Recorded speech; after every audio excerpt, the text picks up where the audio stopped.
আশা করি আপনারা সকলে ভালো আছেন।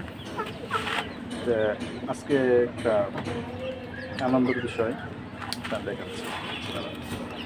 এই দেখেন, আমার ব্লুডিং মুরগির বাচ্চার জন্য ব্লুডিং ঘর কমপ্লিট ইনশাল্লাহ। আর এইখানে আছে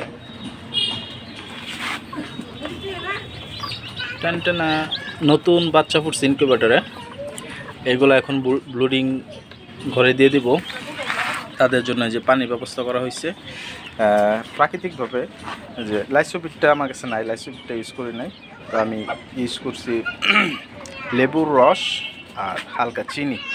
পানিটা আগে দিয়ে দিই, নয়তো বাচ্চারা পারাপারি শুরু করলে সমস্যা। এই যে পানিটা দিয়ে দিলাম, সকল বাচ্চা পানি খাবে। আপাতত আমার এখানে 19টা ফুটছে, 19টা নিয়ে আসছি, যেহেতু ওরা হয়ে গেছে, আর অন্যগুলো ফুটতেছে, ডিম ফাটতেছে, তো পরবর্তীতে ওইগুলো নিয়ে আসবো ইনশাল্লাহ। বিসমিল্লাহ বলে ছেড়ে দেয় যে এখানে একটা আমার কাঙ্ক্ষিত একটা সুন্দরী একটা সাদা বাচ্চা, এটা ছেড়ে দিলাম সর্বত। বিসমিল্লাহ, আল্লাহ।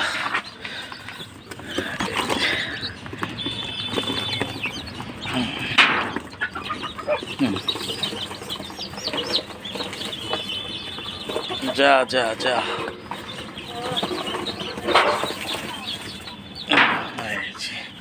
ছেড়ে দিলাম বিসমিল্লাহ বলে। এখন তারা এখানেই থাকবে বেশ কিছুদিন, প্রায় 20 দিনের মতো তারা ব্লুডিং করে থাকবে। এর মধ্যে যদি প্রয়োজন হয় ব্লুডিং করটা বড় করে দেব, তাপমাত্রা নিয়ন্ত্রণের ব্যবস্থা করব ইনশাল্লাহ। আপনারা সবাই দোয়া করবেন যেন এভাবে এগিয়ে যেতে পারি। আর পরবর্তী আপডেট পাওয়ার জন্য আপনারা আমাদের পাশে থাকবেন, ঠিক আছে?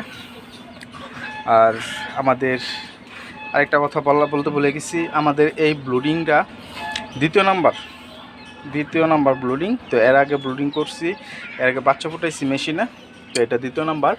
তো প্রতিবারে কিছু না কিছু অভিজ্ঞতা হয়, এবারের মতো এবারও হয়েছে। তো ইনশাল্লাহ সামনে আরও হবে। সেই অভিজ্ঞতাগুলোই আপনাদের সাথে শেয়ার করব, যাতে ভবিষ্যতে আপনাদের কাজে লাগাতে পারেন এবং আমি অভিজ্ঞতা অর্জন করতে পারি। আপনারা দোয়া করবেন। আসসালামু আলাইকুম ওয়া রাহমাতুল্লাহি ওয়া বারাকাতুহু।